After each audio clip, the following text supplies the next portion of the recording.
Albert Einstein once said, everybody's a genius. But if you judge a fish by its ability to climb a tree, it will live its whole life believing that it is stupid. Ladies and gentlemen of the jury, today on trial we have modern day schooling. Glad you could come. Not only does he make fish climb trees, but also makes them climb down and do a 10-mile run. Tell me, school, are you proud of the things you've done? Turning millions of people into robots, do you find that fun? Do you realize how many kids relate to that fish swimming upstream in class, never finding their gifts, thinking they are stupid, believing they are useless? Well, the time has come, no more excuses. I call school to the stand and accuse him of killing creativity, individuality, and being intellectually abusive. He's an ancient institution that has outlived his usage. So, Your Honor, this concludes my opening statement, and if I may present the evidence of my case, I will prove it. Proceed. Exhibit A. Here's a modern day phone. Recognize it? Here's a phone from 150 years ago. Big difference, right? Stay with me. Here's a car from today, and here's a car from 150 years ago. Big difference, right? Well, get this. Here's a classroom of today, and here's a class we used 150 years ago. Now, ain't that a shame? In literally more than a century, nothing has changed. Yet you claim to prepare students for the future? But with evidence like that, I must ask, do you prepare students for the future or the past? I did a background check on you and let the record show that you were made to train people to work in factories, which explains why you put students in straight rows, nice and neat, tell them sit still, raise your hand if you want to speak, give them a short break to eat, and for 8 hours a day tell them what to think. Oh, and make them compete to get an A letter which determines product quality, hence grade A of meat. I get it. Back then, times were different. We all have a past. I myself am no Gandhi. But today, we don't need to make robots zombies. The world has progressed. And now we need people who think creatively, innovatively, critically, independently, with the ability to connect. See, every scientist will tell you that no two brains are the same. And every parent with 2 or more children will confirm that claim. So please explain why you treat students like cookie cutter frames or snapback hats, giving them this one-size-fits-all crap. Watch your language. Sorry, Your Honor, but if a doctor prescribed the exact same medicine to all of his patients, the results will be tragic. So many people will get sick, yet when it comes to school, this is exactly what happens. This educational malpractice, where one teacher stands in front of 20 kids, each one having different strengths, different needs, different gifts, different dreams, and you teach the same thing the same way? That's horrific.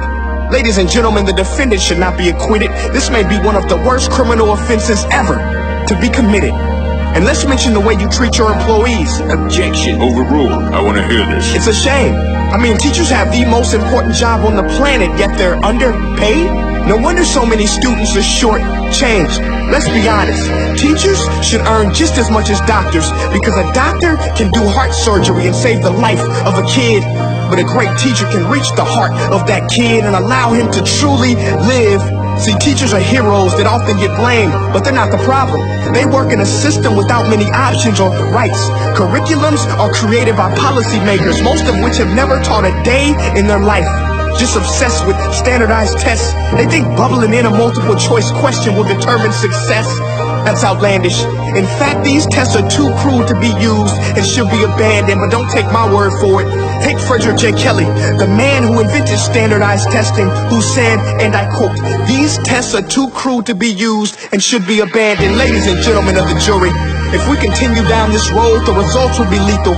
I don't have much faith in school, but I do have faith in people. And if we can customize healthcare, cars, and Facebook pages, then it is our duty to do the same for education, to upgrade and change and do away with school spirit, because that's useless. Unless we're working to bring the spirit out of each and every student, that should be our task. No more Common Core. Instead, let's reach the core of every heart in every class. Sure, math is important, but no more than art or dance. Let's give every gift an equal chance. I know this sounds like a dream, but countries like Finland are doing impressive things. They have shorter school days. Teachers make a decent wage. Homework is non-existent, and they focus on collaboration.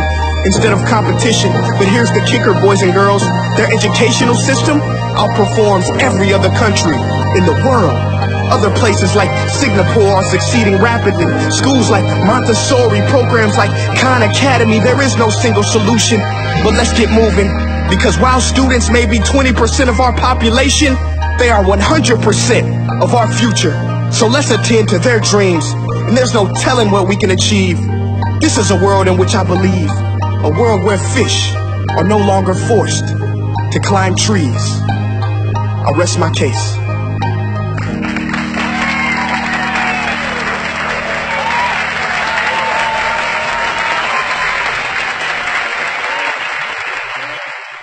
Hey guys, thank you so much for watching that video.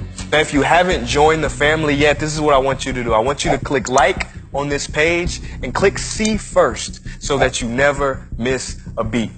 Now, for more insider information, offers, and just special challenges, go to my website at princeea.com and sign up for my personal email list. And the last thing I want you to do, you listening? Make each breath count. Peace.